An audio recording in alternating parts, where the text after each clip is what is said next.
Hi friends, welcome to Sai cooking and fashion. ఈరోజు కాకరకాయ వెల్లుల్లి కారము రెండు రకాలుగా ఎలా తయారు చేసుకోవాలో చూద్దాము. చాలా ఈజీగా టేస్టీగా ఉంటుంది.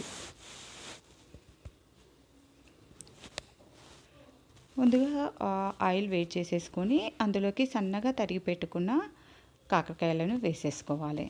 సో వీటిని స్టవ్ ఫ్లేమ్ వచ్చేసి ఆన్లో పెట్టుకొని ఒక 5 మినిట్స్ వేయించుకోవాలి. తర్వాత కొద్దిగా కలర్ చేంజ్ కాగానే మీడియం ఫ్లేమ్ పెట్టేసుకొని మనము అవి బాగా కొంచెం క్రిస్పీగా అయ్యేట వరకు వేయించుకోవాలి. అలాగే ఫ్రెండ్స్, ఇప్పటివరకు ఛానల్ని సబ్స్క్రైబ్ చేసుకున్న వాళ్ళు, ఫస్ట్ టైం చూస్తున్న వాళ్ళు మరిన్ని వీడియోల కోసం పక్కనే ఉన్న బెల్ బటన్ని ప్రెస్ చేయండి. సబ్స్క్రైబ్ చేసుకోవడం మర్చిపోవద్దు. సో మనం వేయించుకునేటప్పుడు మనకు సౌండ్ కూడా వస్తుందండి. అవి వేగిన సౌండ్.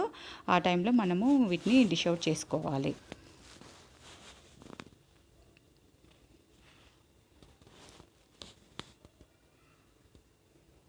సో ఈ విధంగా చేసుకోవడం వల్ల ఎక్కువ ఉన్న ఆయిల్ అనేది ఈజీగా బయటకు వచ్చేస్తుంది. తర్వాత కొన్ని పల్లీలను కూడా అదే నూనెలో వేయించుకోవాలి. తర్వాత ఒక చిన్న మిక్సీ జార్ తీసుకొని అందులోకి వెల్లుల్లి, రుచికి సరిపడా ఉప్పు, కారం వేసేసుకోవాలి. ఇక్కడ వెల్లుల్లి నేను పొట్టుతోటే వేస్తున్నాను. పొట్టు వద్దనుకున్న వాళ్ళు పొట్టు తీసి కూడా మనము వాడుకోవచ్చు. దాన్ని మిక్సీ చేసుకున్నాక మనకు వెల్లుల్లి కారం అనేది రెడీ అయిపోతుంది. సో దీన్ని 2 పార్టులుగా చేస్తున్నాను. ఆల్రెడీ మనం ముందుగానే చెప్పుకున్నట్టు 2 రకాలు ఎలా తయారు చేసుకోవాలో చూద్దాం అనుకున్నాం కదా. అందు గురించి ఇక్కడ వెల్లుల్లి కారాన్ని 2 భాగాలుగా చేస్తున్నాను. ఆ తర్వాత మనం ముందుగానే వేయించి పెట్టుకున్న కాకరకాయ ముక్కలను కూడా సగానికి చేసేసుకొని వీటన్నిటిని మళ్ళీ ఒకసారి మిక్సీ చేసుకోవాలి. మిక్సీ చేసుకున్నాక మనకు ఈ విధంగా ఉంటుంది. సో దీన్ని ఒక ప్లేట్లోకి తీసుకొని దీంట్లోకి మనం ముందుగానే వేయించుకున్న పల్లీలను కూడా వేసి కలుపుకోవాలి. అప్పుడు మనకు కాకరకాయ వెల్లుల్లి కారం అనేది రెడీ అవుతుంది.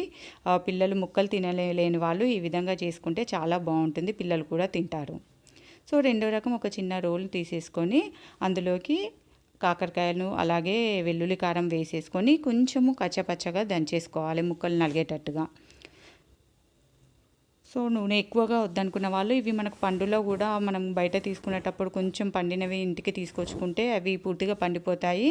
అప్పుడు త్వరగా మగ్గిపోతాయి. కొద్ది నూనెలో అవి వేయించుకొని సేమ్ ప్రాసెస్లో పండువి కూడా చేసుకోవచ్చు.